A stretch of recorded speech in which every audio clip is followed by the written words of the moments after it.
Yo, what's up guys? Coach Darren here from Highlight Hoops, author of the book, Good Coach, Bad Coach, a practical guide to youth basketball coaching. Have you ever wondered what separates one coach from another? Because honestly speaking, basketball has been around for a while now, and yes, there has been rule changes, but there's only but so much you can do on the basketball court. There's only but so many ways you can set a pick and roll, only but so many ways you can set up a down screen for a shooter. So when you really think about what makes someone better, it can't be X's and O's. So could it be the level that a coach coaches at? Like, are NBA coaches automatically way better than youth basketball CYO coaches? No. Just because somebody coaches in the NBA or in college, that does not make them better than a CYO, PAL, or local town coach. Because if you were to plop that same person into a third grade league, they would be clueless. Just like how if you were to plop the third grade CYO coach into the NBA league, they will be clueless as well. And by the way, guys, if you need some help knowing exactly what to teach kids at each different age level,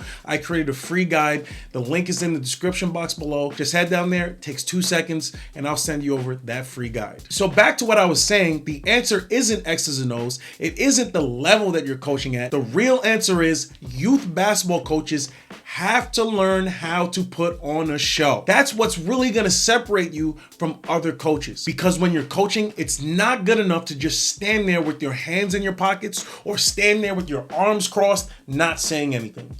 This is the game within the game. Let me explain. Let's say you have a player who is not good defensively. I'm talking about they can't guard anybody even if they try. You talk to this player about it, then all of a sudden the following week, now they're the most talkative player on defense. They're diving for loose balls. They're fighting for rebounds, and now they're sprinting up and down the court as hard as they can. Let me ask you, when you see this, will your perception of this player change? For me, absolutely. And now I just got to sit back and say, listen, I have to play this guy. I have to play this girl.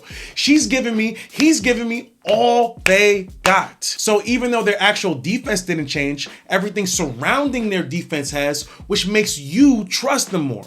This is called putting on a show. And as a coach, the same rules apply. And the perfect time for you to practice this, ironically, is in practice. Because in practice, parents don't really come, especially after the third or fourth practice when parents are now comfortable with you.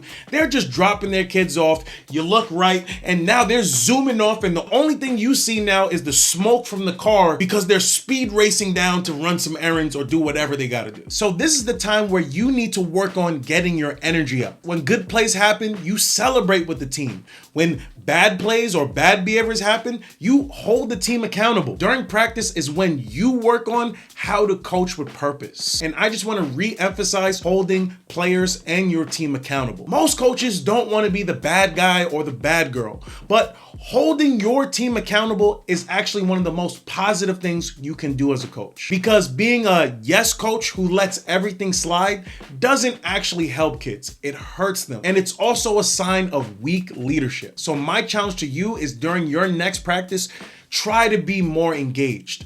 I'm not saying you have to be so rah-rah, especially if that's not your personality. Even if you have a more calm and laid-back personality, the key or trick is everything you say needs conviction. Because during game days, that's when everybody's there. Parents are watching. They're listening. They're evaluating how you lead. And that's your stage. So don't shrink from the moment. But keep in mind, don't get carried away with it. Because when most people hear put on a show, they think that they should start yelling at the referees, constantly complain, acting crazy on the sidelines, breaking clipboards. But listen, that's not leadership. That's losing control. All you need to do is get excited when your team scores, get on your team when they're not executing, and teach in real time. Because everybody's watching and your energy sets the tone for the entire team. If you want the full system for this, how to structure practices, communicate, and handle game day situations, that's exactly what I teach inside my course, Leadership for Youth Basketball Coaches. I'll link that below as well as the free guide if you guys want to check it out. All right, guys, please like, comment, and subscribe. And Coach Darren out.